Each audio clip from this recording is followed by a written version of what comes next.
Je crois que le moment le plus dangereux dans la vie de nous, femmes noires, c'est quand la souffrance commence à nous sembler normale. Pas spectaculaire, pas dramatique, juste normale.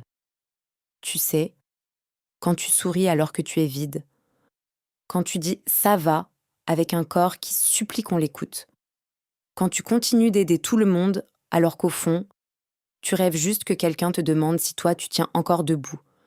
Et le pire dans tout ça, c'est qu'on finit par ne même plus remarquer qu'on est en train de disparaître. Bienvenue dans Renaissance ébène. Aujourd'hui, on va parler du réveil. Le moment où tu regardes enfin certaines blessures en face et où tu comprends que ce que tu appelais ma personnalité était parfois juste un mécanisme de survie. Je pense que beaucoup de femmes noires vont comprendre ce que je vais dire. Il y a des petites filles qui n'ont jamais vraiment été des enfants. Des petites filles qu'on trouvait matures. Mais personne ne se demandait pourquoi. Pourquoi elle est si silencieuse? Pourquoi elle prend autant sur elle? Pourquoi elle s'inquiète déjà, comme une mère à 10 ans? Moi, je connais cette fatigue-là. La fatigue des filles qui ont appris très tôt à ne pas déranger, comprendre les problèmes des adultes, être sage pour être aimée, être forte pour survivre. Et après, on grandit. Et on devient ces femmes qui culpabilisent dès qu'elles pensent à elles-mêmes. Tu remarqueras quelque chose. Beaucoup de femmes noires ne savent pas recevoir. Un compliment? Ça les met mal à l'aise. De l'aide? Elles disent « non t'inquiète ». De l'amour sincère? Elles cherchent le piège. Parce qu'au fond, elles ont appris qu'elles devaient en mériter leur place partout, même dans les cœurs. La fille forte que tout le monde utilise. Tu connais cette fille qu'on appelle seulement quand ça va mal? La fille qui écoute pendant 3 heures. La fille qui rassure tout le monde. La fille qu'on trouve incroyable, mais bizarrement, personne ne remarque quand elle s'effondre intérieurement. Parce qu'on s'est habitué à ce qu'elle porte tout. Et peut-être que cette fille, c'est toi. Moi, je vais te dire quelque chose de douloureux. Certaines femmes ont été tellement utilisées émotionnellement qu'elles confondent désormais leur valeur avec leur utilité. Elles pensent que si elles arrêtent de donner, plus personne ne restera. Alors, elles deviennent indispensables. Elles sauvent, elles réparent, elles comprennent tout le monde, même ceux qui les détruisent. Et un jour, elles réalisent un truc terrible. Elles savent aimer les autres, mais elles ne savent même plus comment se traiter elles-mêmes avec douceur. Maintenant, il faut qu'on parle des relations affectives, amoureuses, amicales et même familiales. Parce qu'il y a des femmes qui n'ont connu que des amours, des amitiés, des relations où elles devaient tout se battre pour être choisies, et à force, elles prennent les miettes en croyant recevoir un festin. Je vais être honnête avec toi. Combien de femmes noires ont normalisé? Les hommes émotionnellement absents, les humiliations déguisées en blagues, les efforts à sens unique, les messages sans réponse, le manque d'affection, le fait de se sentir seul dans une relation, et le plus triste, c'est qu'on se persuade parfois que c'est ça l'amour adulte. Non. Ça, c'est la survie affective. Une femme qui a manqué d'amour profond peut rester très longtemps dans des relations qui l'abîment, simplement parce qu'elle a peur d'être abandonnée. Alors elle devient tolérante à l'inacceptable. Elle pardonne trop, comprend trop, attend trop. Et pendant ce temps, elle s'éteint doucement. Je crois qu'il y a beaucoup de femmes qui n'ont pas besoin d'apprendre à aimer davantage. Elles ont besoin d'apprendre à arrêter d'accepter le minimum. Il y a des douleurs émotionnelles qui vivent dans le corps. Les insomnies, l'anxiété, les migraines, le ventre noué, la fatigue constante. Parce qu'on peut mentir avec sa bouche, mais le corps, lui, raconte toujours la vérité. Et beaucoup de femmes noires vivent avec un système nerveux épuisé, toujours en vigilance, toujours prêtes à gérer un problème, toujours fortes même, quand elles sont au bout. Certaines ne savent même plus ce que ça fait d'être réellement détendues. Elles survivent tellement depuis longtemps que le calme leur paraît presque étrange. Le jour où j'ai compris que je disparais, je me rappelle d'une nuit en particulier.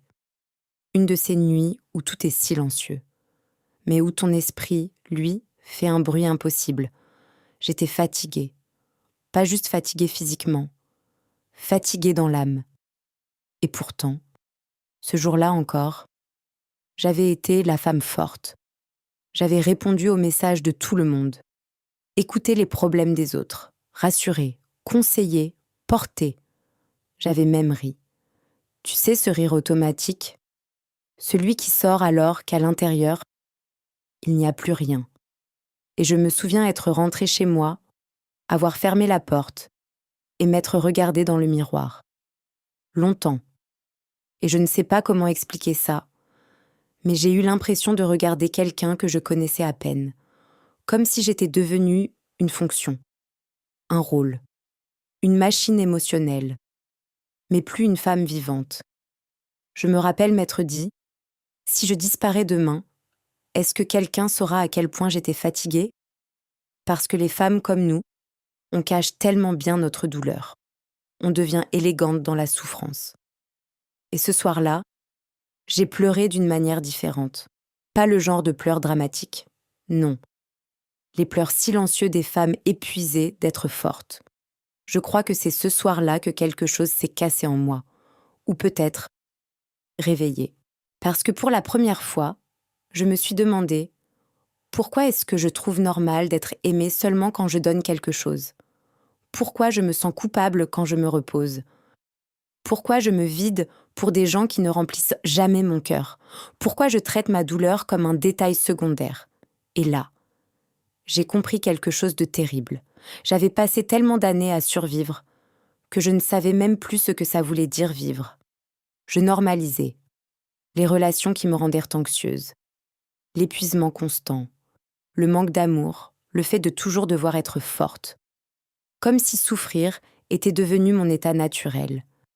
Et le déclic est venu d'une chose très simple. Le lendemain, quelqu'un m'a demandé « Comment tu fais pour toujours tenir comme ça ?» Et normalement, j'aurais souri. J'aurais répondu « Je suis habituée. » Mais cette fois-là, cette phrase m'a fait peur. Je suis habituée. Habituée à quoi exactement? À porter seule, à manquer d'amour, à me sentir vide, à me trahir pour être acceptée, à survivre émotionnellement? Et là, j'ai compris. Le danger, ce n'est pas seulement la souffrance. Le danger, c'est quand la souffrance devient familière, quand elle devient une maison. Alors ce jour-là, j'ai pris une décision intérieure, une décision silencieuse. J'ai décidé d'arrêter d'appeler force ce qui était en train de me détruire. J'ai décidé d'arrêter de glorifier mon épuisement. J'ai décidé que ma douleur ne serait plus une personnalité. Et honnêtement, ça n'a pas transformé ma vie du jour au lendemain. La guérison n'est pas un film. Il y a encore des jours où je retombe dans mes anciens réflexes. Des jours où je veux encore sauver tout le monde. Des jours où j'oublie de me choisir. Mais maintenant, je me vois. Et ça change tout. Parce qu'une femme qui commence à se voir réellement devient impossible à effacer complètement. Et peut-être que toi aussi, tu es arrivé à ce moment de ta vie. Ce moment où ton âme fatigue de porter des choses qui la détruisent. Ce moment où tu ne veux plus seulement survivre, mais exister, pleinement. Et maintenant, nous parlons du réveil de la femme noire. Et oui, le réveil, ce n'est pas quelque chose de doux. Parce qu'il y a un moment où tu réalises que tu t'es abandonné pour être aimé, tu t'es minimisé pour être accepté, tu as appelé force des blessures non guéries, tu as porté des gens qui ne t'auraient jamais porté toi. Et cette prise de conscience, elle fait mal, très mal. Parce qu'on commence à voir tout ce qu'on a normalisé, le manque, le silence, l'indifférence, l'épuisement, la solitude émotionnelle. Mais ce réveil est nécessaire. Parce qu'on ne peut pas guérir ce qu'on continue d'appeler normal.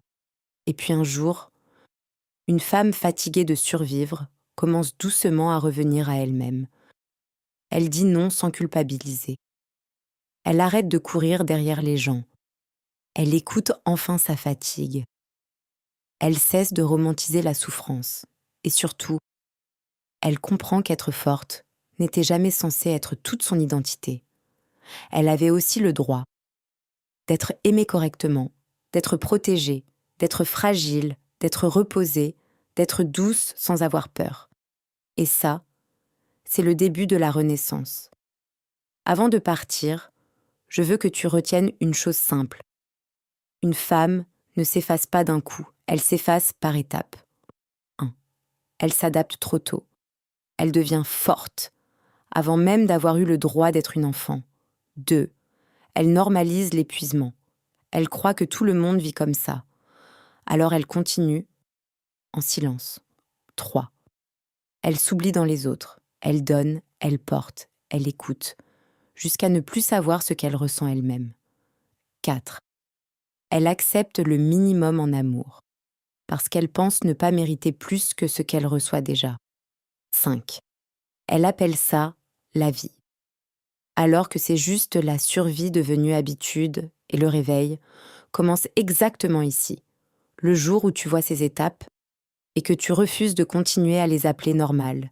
Si cet épisode t'a touché, c'est peut-être parce qu'une partie de toi est en train de se réveiller, pas pour devenir quelqu'un d'autre, mais pour retrouver celle que la survie avait fait taire.